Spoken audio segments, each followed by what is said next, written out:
Hello, readers, and welcome back to Tell Between Tales.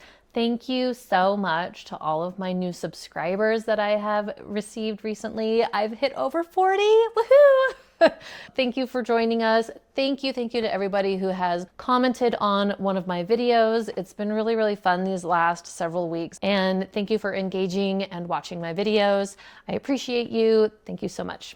I am really excited to finally be able to make one of these top 10 lists. I feel like I've finally read enough books recently. I mean, I've read a lot of books in the past, but I feel like I've read enough books recently to finally start making some of these tier lists and top 10 lists and recommendation videos. And I hope you really enjoy this one and you find some books that you are very interested in. Just to mention, all of these books either do have dedicated reviews, or I am currently editing their dedicated reviews and they will be posted up shortly. I have all of the ones that are posted in the description box down below. Without further ado, let's get started.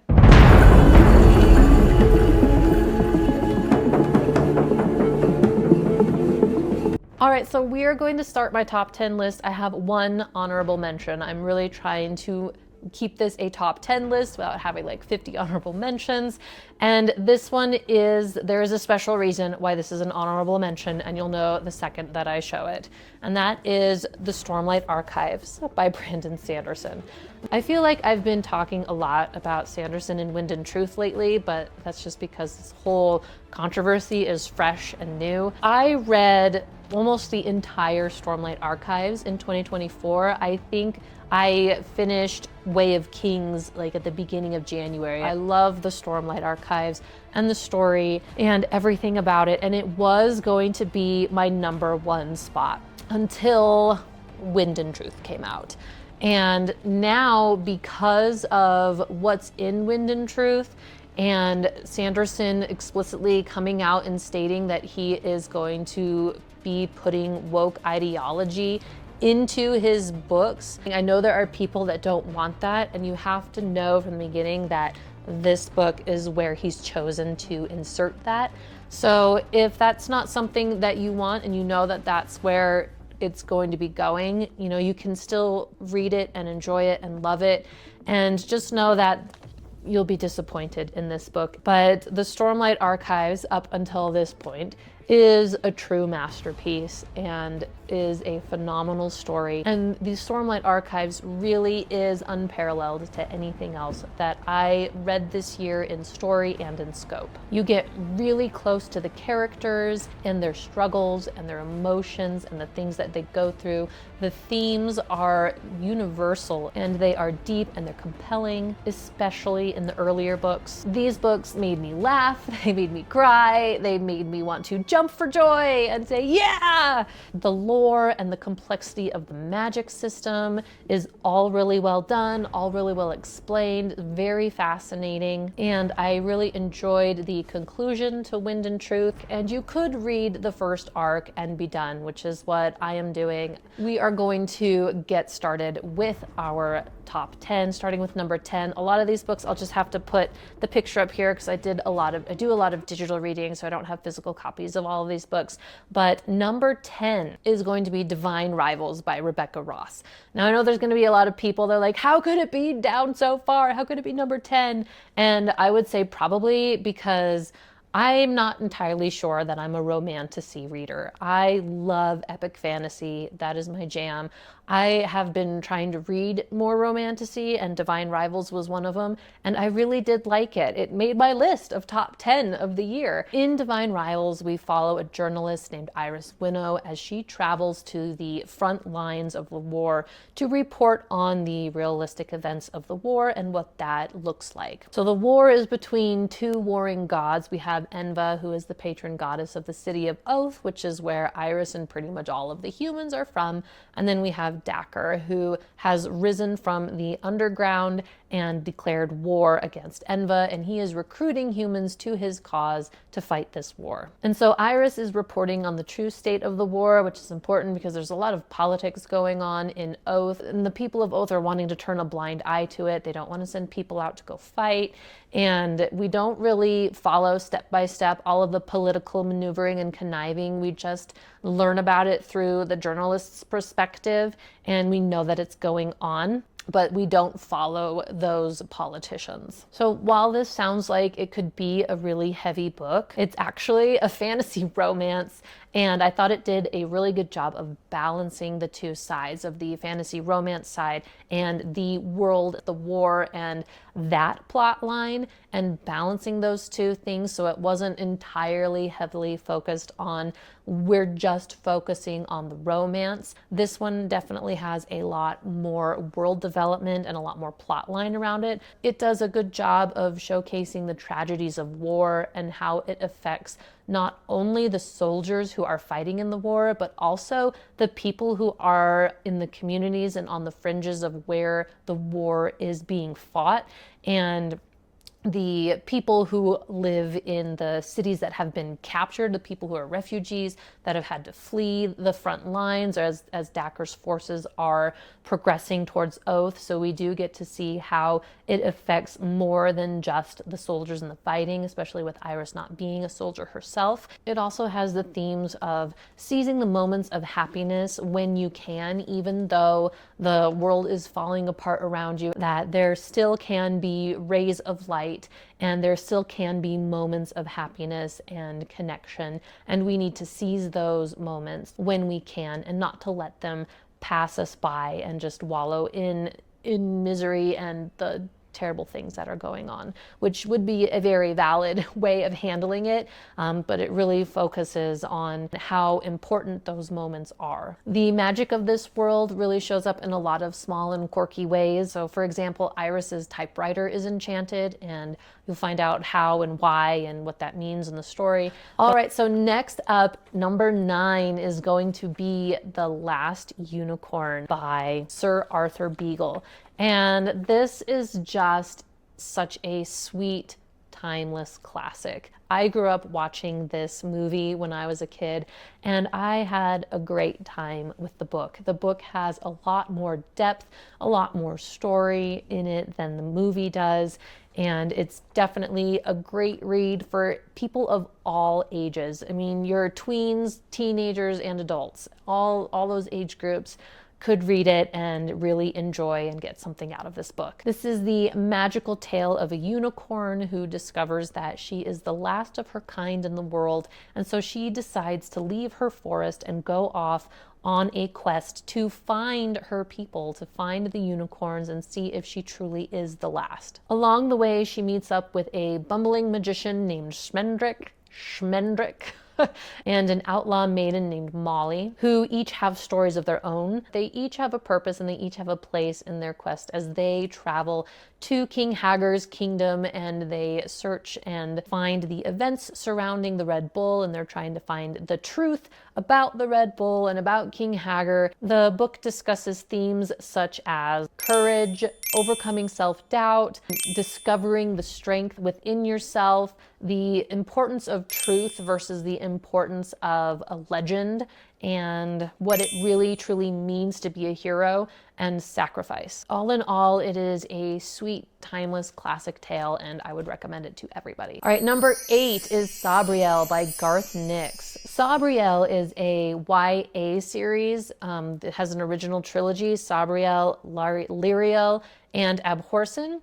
And it has some definitely darker tones, as it really is about and focuses on the dead and creatures of the dead. So our heroine, Sabriel, has been taught from a very young age the art of necromancy. And the art of necromancy is done with bells. There's 7 bells, and they wear them on a bandolier across their chest. And each bell has a different purpose and does a different thing, and you use it for different situations. Though she's not a regular necromancer, her job that her father's been training her to do is to put the dead back They remove them from the land of the living and throw them back into death so that they can move on and pass the final gate. The depictions of the afterlife are also unique and interesting, and we actually enter death quite a bit. And this idea that once you die, you can be brought back as a dead servant and your spirit can kind of be trapped.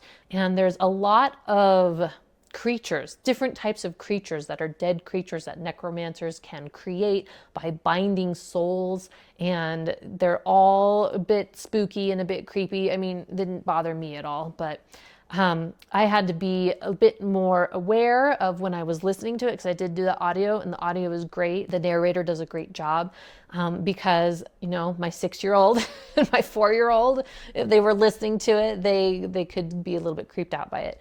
The world that Nix created is very fascinating. I really enjoyed it. It did give me a little bit of Terry Goodkind vibes, just in the sense that there is a wall that is a barrier, and behind the wall is the Old Kingdom where all of the magic takes place. And on the other side of the wall is Encelsier, and that is like your regular modern day world, like our world, except not modern like today. This would be back in the time of like radio and stringing lines. Like they had cars, but they weren't super fast. And again, mentions, oh, this car could go 30 miles an hour. It's amazing.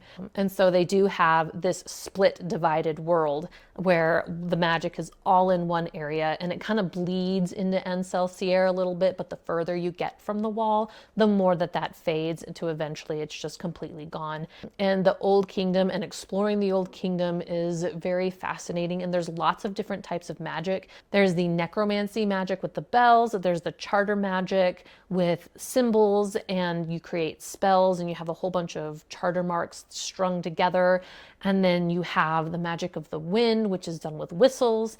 And then you also have free magic and free magic creatures, and that's different. So there's a lot of different ways that magic is used and portrayed. You also have enchanted items and magic swords. So Sabriel is going on her quest. She has to go into the Old Kingdom, and it's a pretty turbulent time in the Old Kingdom. The dead are rising. There's all these new threats, and Sabriel's father has gone missing, and so she goes off to find out what happened to him, and finds out that there's all of these other issues that are going on in the Old Kingdom. This is very much a coming of age story. This is a great series. There's lots of adventure. There's a lot to be found and loved here. There's lots of action, suspenseful moments, and just a really great fun series overall. So the next series on this list, number 7, is going to be Emily Wilde's Encyclopedia of Fairies. This was my first real foray into cozy fantasy, and I absolutely adored it. This is a great series to pick up in between epic fantasy series, kind of gives you a little break. The books are pretty short and the world is not very complex. It really takes place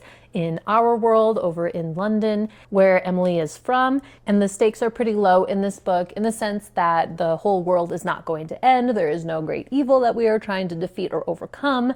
There's not a whole lot of political maneuvering and nations crumbling, but the stakes to the individual characters themselves are pretty high to the person themselves. And we follow Emily Wilde, who is a scholar from Oxford, and she is a scholar of fairies, and she collects stories, and she's kind of like this genius scholar. She knows more about fairies than just about anybody else in the world, and she has a really great memory, and she knows how to handle herself around the common fae, and even how to navigate the courtly fae to some regard.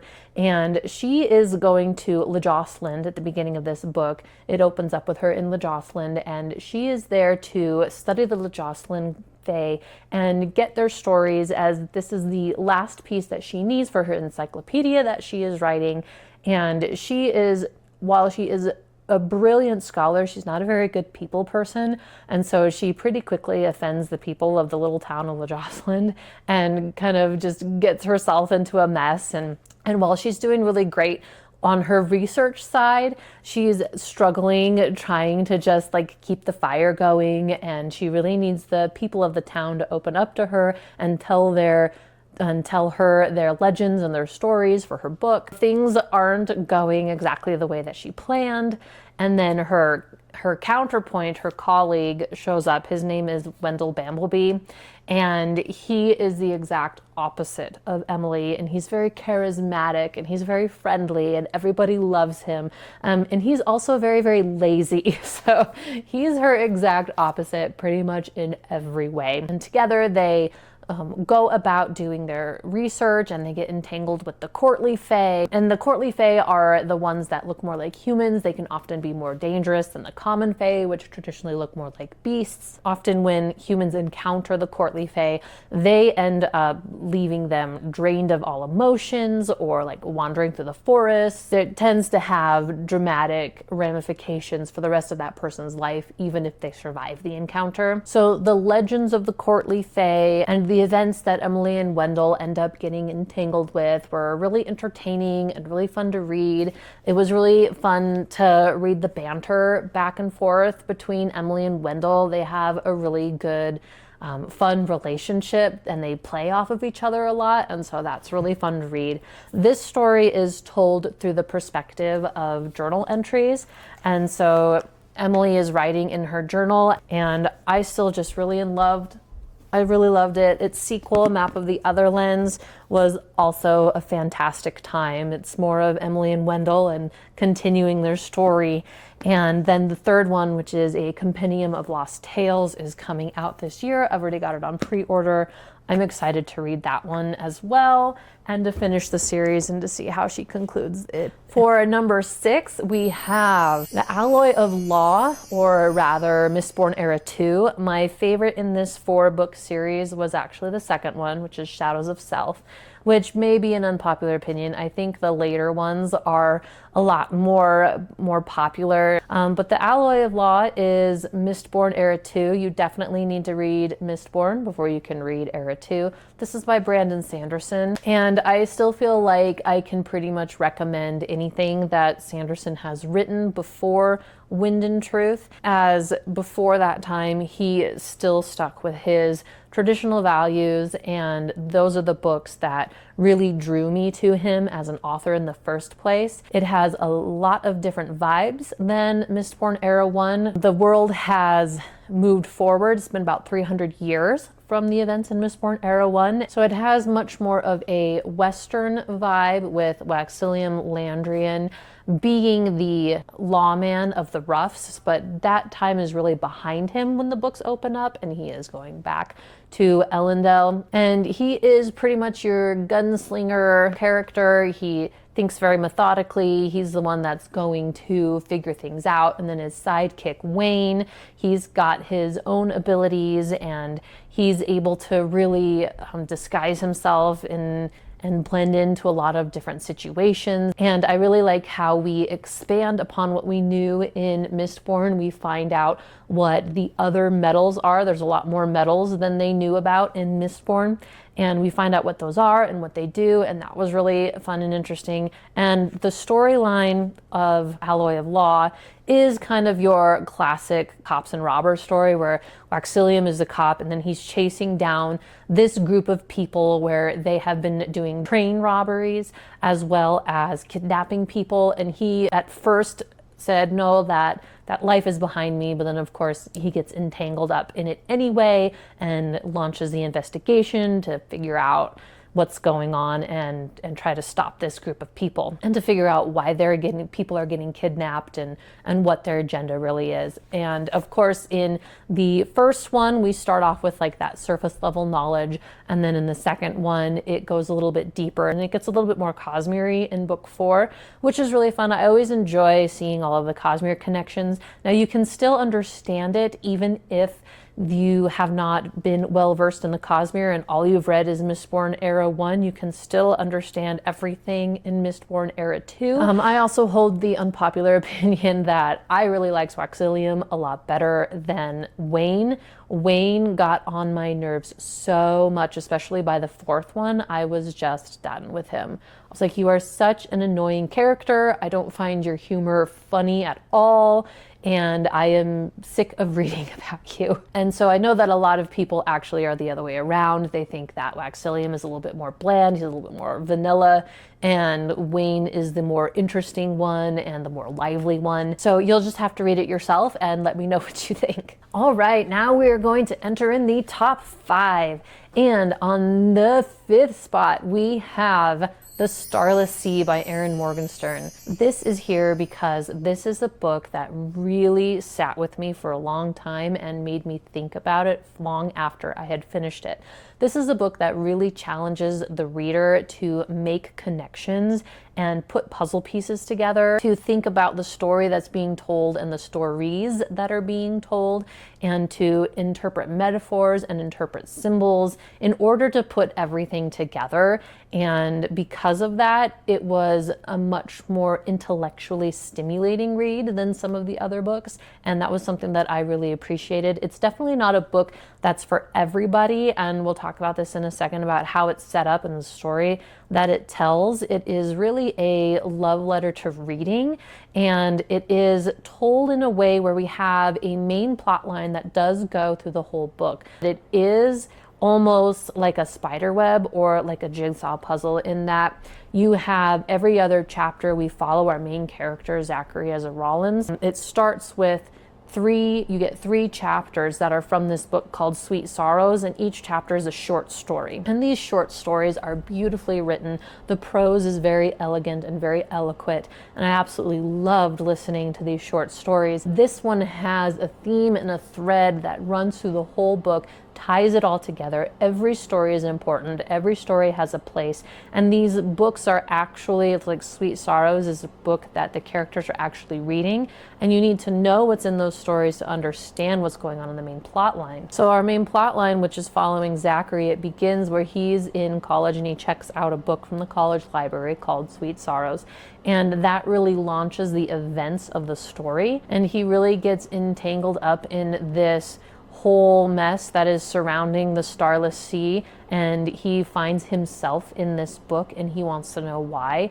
And then he gets kind of manipulated by a bunch of different characters, and I don't want to say too much about his plot line, but it is all intertwined with the books that you're reading. And there are, at least on the audio, it tells you what the interludes are. I've heard that the physical book doesn't, but if you notice that the title of the book that you're reading changes, like you're reading from Sweet Sorrows and then that changes to you're reading from something else, that's like the end of the first segment, and then you have an interlude and then you start the next segment. So we actually get pieces from several different books that come out of the library at the harbor by the Starless Sea, which is this magical place filled with books everywhere that our characters are trying to reach, and the story surrounding that and the history surrounding that and what is going on with the harbor and the Starless Sea and the secret organizations and how it used to be versus how it is now, and then the symbolism with the bees and the keys and the sword. And you're gonna know a lot about bees and keys and swords and figuring out, what those represent and how they connect to the different jobs that are down in the Starless Sea and which characters connect closely to them. There's so many different symbols, and just seeing how everything is so masterfully woven together, it was just such a stimulating read, and I absolutely loved it. And it does get a little bit chaotic and crazy at the end, so definitely check out my spoiler discussion. I have a spoiler-free spoiler discussion. And check out, online, there's a lot of great theories of people discussing, it really talks about the themes of fate and time are a continuous theme throughout the whole novel, and I would definitely encourage anyone to pick it up. So for those of you who would like to know, this book does have an LGBTQ plot line in it. Zachary, our main character, is gay, and a part of the plot does involve him falling in love with another man. And fortunately, that is a small part of the overall book. And this book, with all of the different short stories and overlapping timelines and things that we get that are involved in this book. There's probably about 10 different love stories in this book, and this is the only one that is a gay love story. And I don't like reading gay love stories, as you well know, but it is a small part of the book where they actually like get together. But that is in there, and I think it's worth mentioning because I know that there are people who that's not what they're looking for. All right, so now we are to number 4, and number 4 is going to be The Bear and the Nightingale by Catherine Arden. This is the first book in the Winter Night trilogy, and I loved this book. It's a fairy tale inspired book, and it takes a lot of fairy tale elements from Russian fairy tales, and it weaves its own unique story. It is a historical fantasy that takes place in Russia on the fringes or the outskirts of Moscow. It takes, I think, about 2 weeks to get to Moscow, so our main characters are very much connected to Moscow and the ruling party there. We follow Vasya, who is the daughter of the leader of this little village that she lives in. And we learn very early on that her grandmother was a witch, and that the magic has been passed down from her grandmother to her, and that she is the one that is going to inherit that gift. Although we don't entirely know what all of that entails, as she is growing up, she is constantly referred to as a wild child, or she's more wood sprite than child. She is very free-spirited. She loves being outside and outdoors, and she has this deep connection with the spirits of her land, with like the spirit of the lake and the spirit of the horse and the spirit of the hearth, and she can see them. It's something called the sight, whereas most people can't. And so she can see and converse with them, and she is very connected to them. So the book follows her as she grows up, and then about maybe halfway, it significantly slows when she hits about 14 years of age, and this is where we really sit and focus on for the rest of the book. There are several villains in this book. We've got the bear and the mythical villains. We've also got the more realistic villains, where we get the priest that comes to her town, and he takes upon himself the duty of eradicating all of the pagan influence on this people and converts them just to Christ and to Christianity. And he does it through fear tactics. He's not doing it out of love. He's doing it out of a sense of wanting to have power and self-importance, and the consequences that that has, and how that affects the people, and how that affects Vasya, and how it affects her family. I have a lot of opinions about this, and you can watch my full-length review if you're interested more in that. However, despite how I think that that's a little bit of an overused trope, it's very easy to make a villain that way. I still think he's a very compelling villain, and he does his job well in the book for what he is there for, and he's also a very important character in the book to drive the plot forward. So the story remains a very intriguing story, and Vasya is a very strong female character who is working within the bounds of society. And there's a lot of themes in this book about not having control over your situation and having things placed upon you, and how are you going to work and within those situations and within those cultural constructs. And that's what we really see Vasya doing. So she is, of course, dominated by her father and her place in society. And even though she's more seen as like the wild child and has been a little more lenient, there still are consequences to that. And as she grows up, she has to face the fact of her impending womanhood and what is expected of her, and the role that she has because she is a woman and not a man, and she has limited, power in those regards. How is she going to help her village? How is she going to save everybody, working within the constraints that she has? This is definitely more reminiscent of a darker fairy tale rather than like a Disney princess fairy tale. And so there are a little bit more darker themes, like Vasya's upbringing isn't perfect. Her father will smack her or beat her when she misbehaves. And we have the wicked stepmother, who is also another one of the villains, more of the villains in the book, although it could be a little debatable if she's a true villain, certainly from Vasya's perspective. She's not very nice. And so you have a lot of those darker themes and darker tones mentioned, but you also have a lot of light coming from our stronger characters and our heroes, which mostly is Vasya. But I am excited to continue reading the Winter Night trilogy. I hear that it just keeps getting better and better.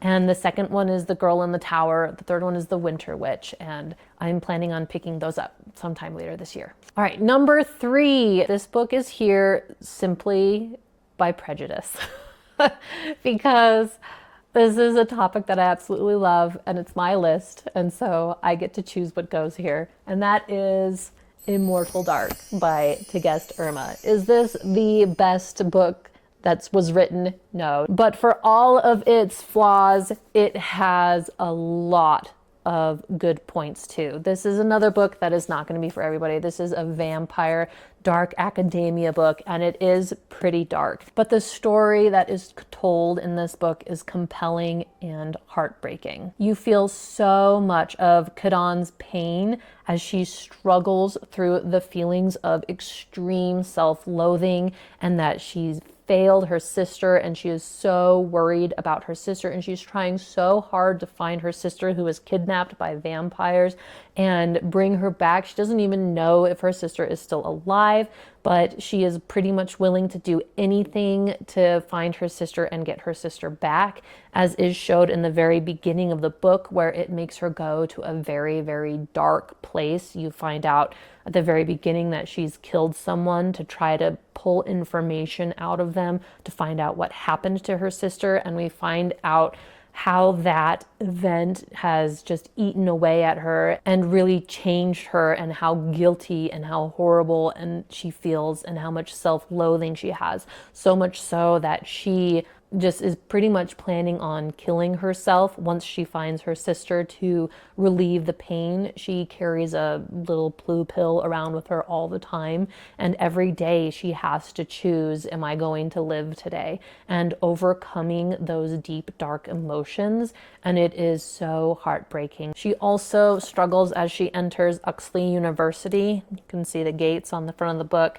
It's a dark academia setting, so she's in Uxley University, which is this university where vampires and humans are living together, and she has come here because her house vampire is Sisenyos, and that is who she believes has kidnapped her sister, so she is going there to prevent him from getting the inheritance, her family's inheritance, and also to find her sister. And while she's there, she has to pass this class named Dranacti, which is basically humans and vampires coexisting and how they do that in this society.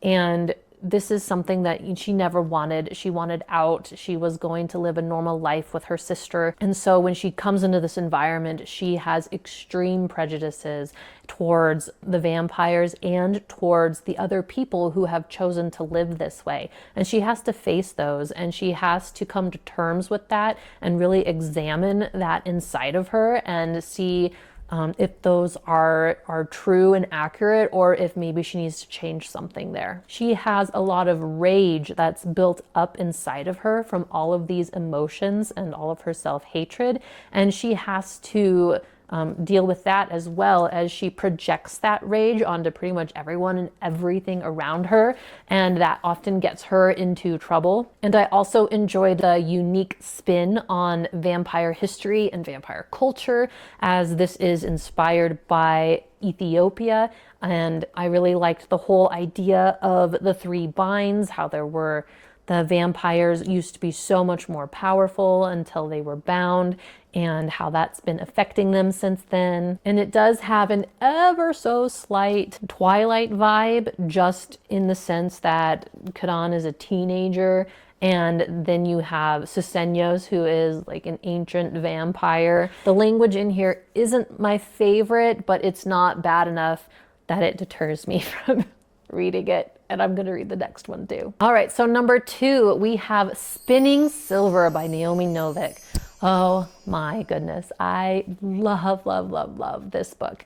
This is an amazing book. This is another fairy tale inspired book. It is inspired by the story of Rumpelstiltskin, where you can see threads of that coming through. And the story really begins with Miriam, who is the daughter of a moneylender. And he's not a very good moneylender because there's a lot of prejudice in their society. This is also takes place in Russia, and a lot of Russian inspired culture in this book. And so there's a lot of prejudice towards the Jewish community. And so he has a hard time after lending the money out. People don't want to give it back to him. And he has a really hard time getting it. So Miriam is really raised until she's about 16 in a very poor family, even though her grandfather is very wealthy. Her core family is very, very poor. And so she takes over the business one day when she's old enough to really recognize and see everything that is going on. And this happens in like the first chapter of the book. And so she then becomes a very good money lender, where she goes out and she gets the money plus the interest that is owed them. And this really attracts the attention of these creatures called the Starik. And the Starik are kind of like these mythical elven winter elf creatures, and they are consumed really with one thing, with gold. They are not nice. Everybody fears them. There's a lot of magic and mystery that surrounds them. They're also known to go out raiding monasteries and stealing all of the gold.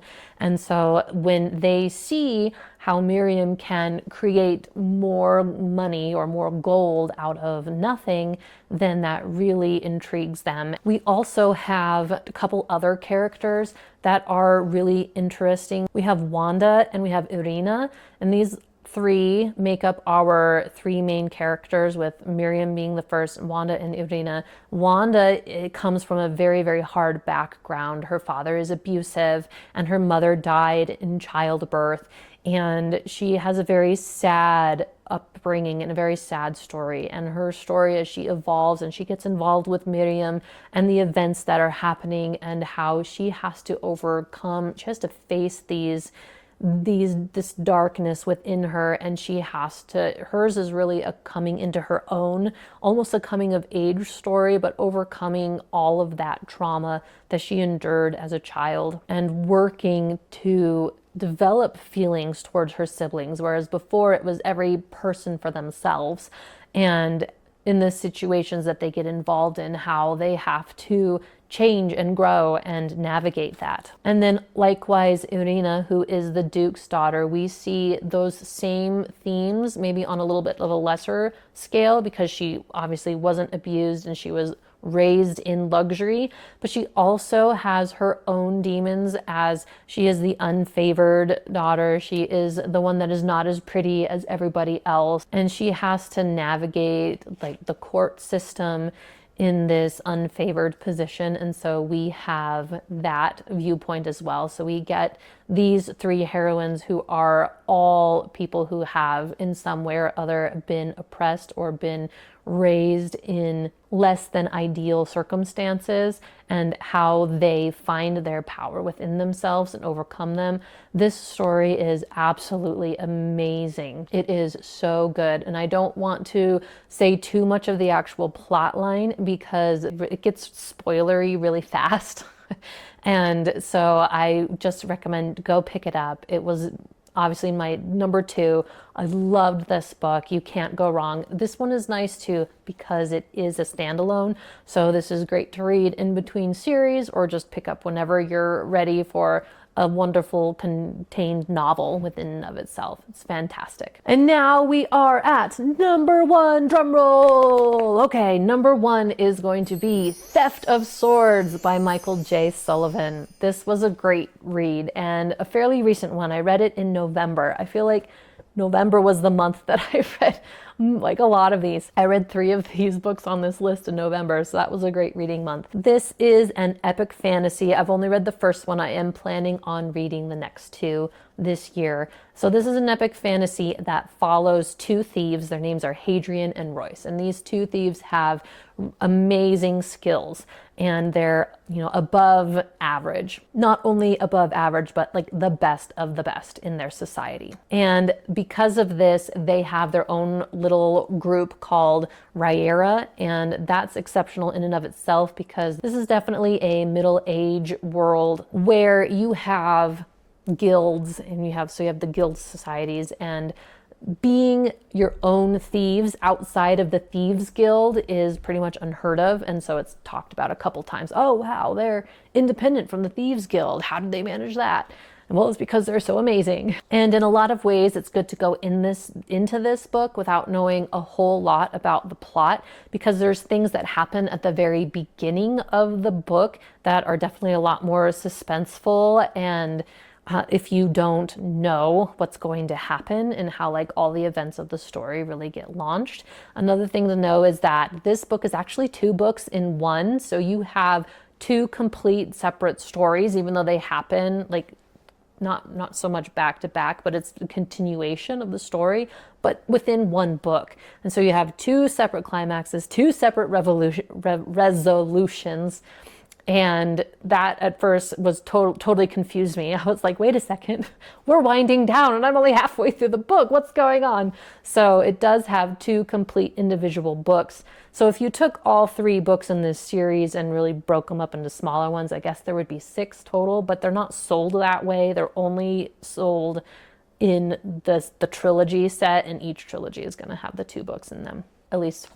I guess I shouldn't say that because I haven't gotten hold of the second book yet. That's just what I'm assuming. So a little bit more about this world. We have the humans, and we have the elves, and we have the dwarves, kind of these typical creatures, but he has his own unique spin on them. Some of them are stereotypical, like the elves, they have better vision and better hearing, and they're superior in humans every way.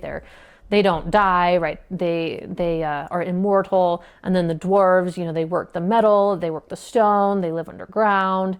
But we don't really see a lot of those characters. We're definitely focused on the humans, and you don't see the elves at all in this book. What you do see, though, are half elves, and elves are people that have elven blood in them.